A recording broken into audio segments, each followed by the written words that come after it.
Friends, video को start करने से पहले एक छोटा सा इंस्ट्रक्शन है आपके लिए। बेस्ट टेक्स्ट बुक और test series for SSC JEE और गेट के लिए मैंने डिस्क्रिप्शन में नीचे लिंक डाला हुआ है। Thank you so much. और चलिए अब हम लोग अपना वीडियो कंटिन्यू करते हैं। तो आइए फ्रेंड्स, इस वीडियो में जो हम लोग बात करते हैं सॉलिडिफिकेशन टाइम निकालना सीखेंगे। और ये कहां से, ये आपको मिलेगा शेवर्नो प्रिंसिपल से। ये जो हमारा प्रिंसिपल है कास्टिंग के अंदर सॉलिडिफिकेशन टाइम को कैलकुलेट करने के लिए बताता है। मुद्दे की बात यह है कि क्या जरूरत पड़ गई हमें सॉलिडिफिकेशन टाइम कैलकुलेट करने की। तो एक बार देखिए यहाँ पर, जैसा कि मेरे पास एक डायग्राम बना हुआ है, इस डायग्राम को मैंने प्रीवियस वीडियो में पूरा आपको एक्सप्लेन किया हुआ है। फिलहाल अगर जैसा कि हम लोग बात करते हैं तो इसमें अगर आप देख रहे हैं, ये आपका पैसेज है जहां से आपका मोल्टन मेटल इंटर कर रहा है। मोल्टन मेटल इंटर करने के बाद ये क्या करता है, कैविटी को फिल करता है। और कैविटी फिल होता है तो पूरा यहाँ तक ये जो राइजर है ये भी आपकी फिल होती है।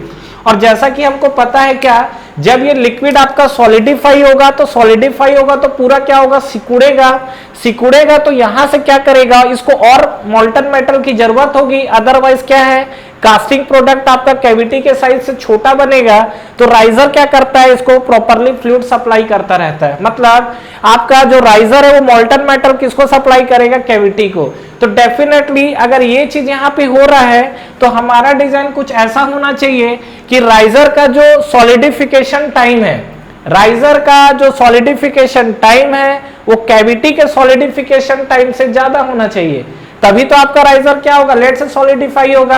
इन केस अगर ऐसा होता है कि राइजर पहले सॉलिडिफाई हो गया, तब तो कैविटी आपकी जब सिकुड़ेगी तो इसको मोल्टन मेटल चाहिए होगा, तो कहां से मिलेगा, नॉट पॉसिबल।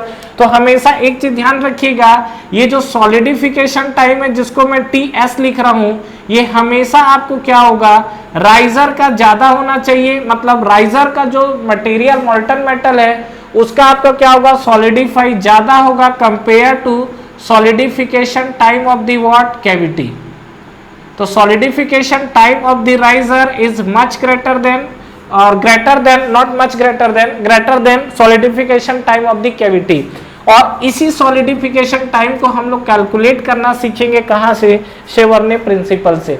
तो आइए एक बार हम इसको समझते हैं कि इसमें आपका सॉलिडिफिकेशन टाइम किस तरीके से हमको मिल सकता है।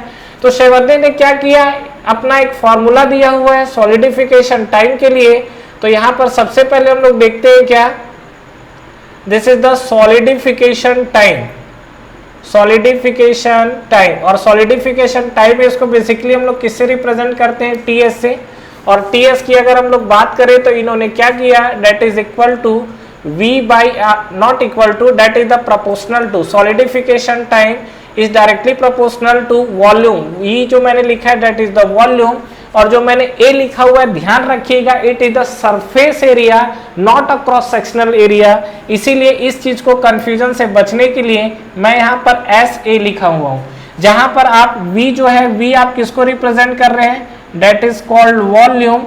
और SA जो मैंने लिखा हुआ है that is the surface area. ये जो आपको A दिख रहा है ये आपको क्या है, सरफेस एरिया। तो यहां पर अगर मुझे, दिस इज द, ये आपका साइड में सफिक्स में है। तो सॉलिडिफिकेशन टाइम की अगर हम लोग बात करेंगे, that is the directly proportional to V by surface area का होल स्क्वायर।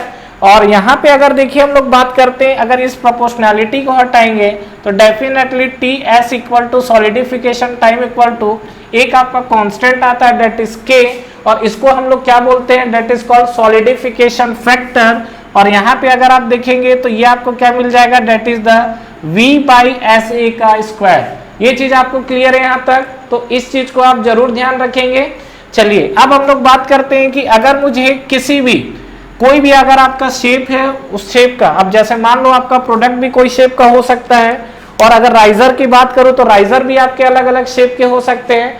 तो अगर मैं इस केसेस में बात करूं तो यहां पर आपको ये चीज दिख सकता है क्या, कि जो मुझे सॉलिडिफिकेशन टाइम अगर निकालना हो, मुझे अगर किसी ऑब्जेक्ट का सॉलिडिफिकेशन टाइम निकालना हो, तो सॉलिडिफिकेशन टाइम निकालने के लिए क्या होगा, वो अलग अलग शेप के ऊपर डिपेंड करेगा। तो मैं यहाँ पर कुछ शेप कंसिडर कर रहा हूँ जिसके लिए हम लोग सॉलिडिफिकेशन टाइम निकालना सीखेंगे। और जैसा कि K की वैल्यू मैंने बात किया, तो K आपका that is the solidification factor. यहाँ पर जो हम लोग K यूज कर रहे हैं, इस K को हम लोग क्या बोलते हैं, K is called solidification factor, solidification factor, ये चीज आपको क्लियर है। अब देखिए तो हम लोग यहाँ पर देखिए फाइनली बात करने वाले इन चीजों को लेकर, तो इन चीजों को लेते हैं और हम लोग समझते हैं। पहला चीज अगर मैं बात करूं तो अलग अलग शेप के लिए मान लीजिए कि हमारा फर्स्ट पार्ट है दैट इज द क्यूब, ठीक है। इस क्यूब के लिए अगर मुझे डिजाइन करना है तो ये देखिए ये मेरे पास मान लीजिए सपोज क्यूब है, और इस क्यूब का मान लीजिए साइड एरिया की अगर हम लोग बात करें तो कोई भी आप एरिया लोगे तो डेफिनेटली आपको ए मिलेगा। और इसके लिए अगर मुझे सॉलिडिफिकेशन टाइम निकालना हो तो सॉलिडिफिकेशन टाइम देखिए के तो आपका कांस्टेंट है जो कि आपका मोल्टन मेटल ये सब मटेरियल के ऊपर डिपेंड करेगा। तो यहाँ पर अगर मैं सॉलिडिफिकेशन टाइम निकालना चाहूँ that is equal to V by A, that is the volume by surface area, यही तो है। तो वॉल्यूम की अगर बात करें तो ये क्यूब का वॉल्यूम कितना हो जाएगा, that is equal to a cube, क्योंकि साइड ए है। और सरफेस एरिया निकालोगे तो क्या होगा, एक साइड का तो ए स्क्वायर है, 6 साइड का होगा तो क्या होगा, दिस इज द 6 स्क्वायर। मतलब यहाँ पे आप इसको जब सिंप्लीफाई करोगे तो फाइनली आपको क्या मिल जाएगा, a बाई 6। तो ये आपको समझ में आया, ये जो हमको दिख रहा है दैट इज द क्यूब का सॉलिडिफिकेशन टाइम है। नेक्स्ट अगर मैं बात करूं तो ये हमारा नेक्स्ट सेकंड केस हो सकता है। मान लीजिए आपका स्फेयर के लिए, तो यहाँ पे चलिए हम लोग बात करते हैं स्फेयर की कहानी। तो स्फेयर का जो शेप है आपको कुछ इस तरीके का दिखेगा। मान लीजिए कि सपोज इसका डाया है, हम लोग डी कंसिडर कर लेते हैं, और अगर रेडियस लेना हो तो रेडियस हम लोग कितना ले लेंगे, आर। तो इस केस में अगर मुझे सॉलिडिफिकेशन टाइम निकालना हो तो अगेन मैं यहाँ पर क्या करूंगा, that is the volume by surface area. Volume की अगर बात करेंगे तो ये आपका स्फेयर का वॉल्यूम कितना होता है, which is equal to 4/3 pi r cube, यही तो होता है। और सरफेस एरिया की बात करेंगे तो ये आपके पास कितना होता है, that is the 4 pi r square, यही तो होगा। इसको जब सिंप्लीफाई करोगे तो देखो पाई आपका कहानी खत्म है, आर क्यूब से आर स्क्वायर खत्म है, पाई पाई खत्म है, 4 से 4 भी खत्म है। तो कुल मिला के आपको दिखेगा r/3।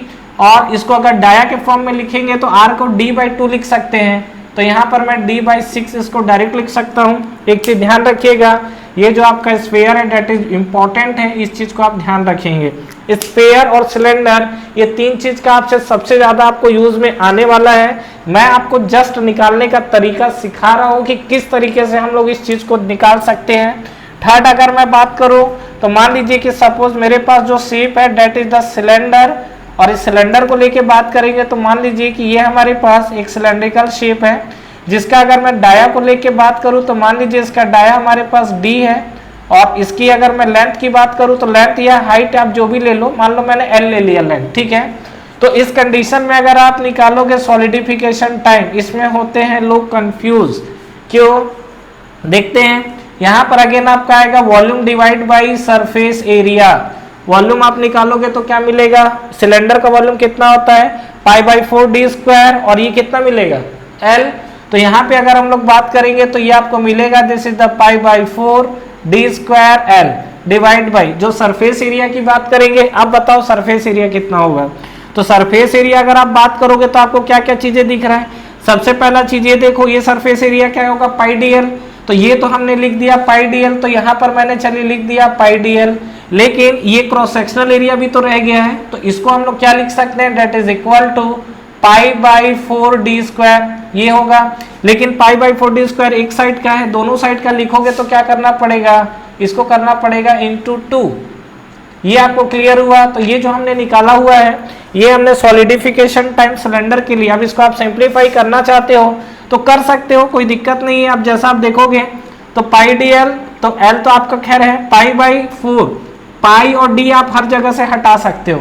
जब सिंप्लीफाई करोगे तो आपको क्या मिलेगा, देखो πdl यहाँ से हटा दो तो यहाँ पर फाइनली ये काम करो, 4 को मल्टीप्लाई कर दो तो फाइनली देखो ऊपर क्या हो जाएगा, πd की तो कहानी खत्म है, तो ऊपर आपको क्या मिलेगा, d इंटू l, ठीक है। और नीचे अगर आप देखोगे तो आपको क्या दिखेगा, d का तो कहानी खत्म है, 4 मल्टीप्लाई हुआ, तो ये आप सिंप्लीफाई कर सकते हो। चलो रहने दो, मैं नहीं कर रहा हूँ, बस आप इतना ध्यान रखोगे किस तरीके से कैलकुलेट होता है, आखिर उसको याद रखना है नहीं, ठीक है। आप इतनी चीजें मेमोराइज करिए। अच्छा नेक्स्ट चीज, मेमोराइज मत करिए, चीजों को समझिए, आपको चीजें ज्यादा क्लियर रहेंगे। अगर मान लीजिए बात करते हैं रेक्टेंगुलर शेप का, तो अगर आप क्यूब का निकाले हो तो रेक्टेंगुलर शेप का भी आप निकाल ही सकते हो। रेक्टेंगुलर शेप का मान लीजिए मुझे निकालना हो इस तरीके से, अगर मेरे पास कोई रेक्टेंगुलर बॉडी है, इसका मुझे अगर निकालना हो क्या, सॉलिडिफिकेशन टाइम, तो सॉलिडिफिकेशन टाइम के लिए लेंथ विड्थ हाइट तीनों चाहिए। तो ये मान लीजिए हमने ले लिया लेंथ, इसको मान लीजिए हमने ले लिया विड्थ, और यहाँ पर मान लीजिए हमने क्या ले लिया, हाइट। तो सॉलिडिफिकेशन टाइम को अगर लेके बात करेंगे तो यहाँ पर हमको क्या मिलेगा, this is equal to V by A. Volume क्या होगा यहाँ पर, एल बी एच, इसको बी ले लेता हूँ चलो विड्थ को, ठीक है। तो यहाँ पर हमने क्या लिख दिया, एल बी एच, और अगर surface area, this is the surface area, क्या हो जाएगा, सामने का एल बी और क्या हो जाएगा, बी एच। देखो एल बी एक साइड का है, प्लस बी एच हो जाएगा, प्लस एल इंटू एच हो जाएगा, यही तो होगा। और इंटू आप क्या करोगे, इसमें 2 का मल्टीप्लाई कर दोगे, क्यों, क्योंकि आपका क्या दोनों साइड है, टोटल 6 सरफेस है।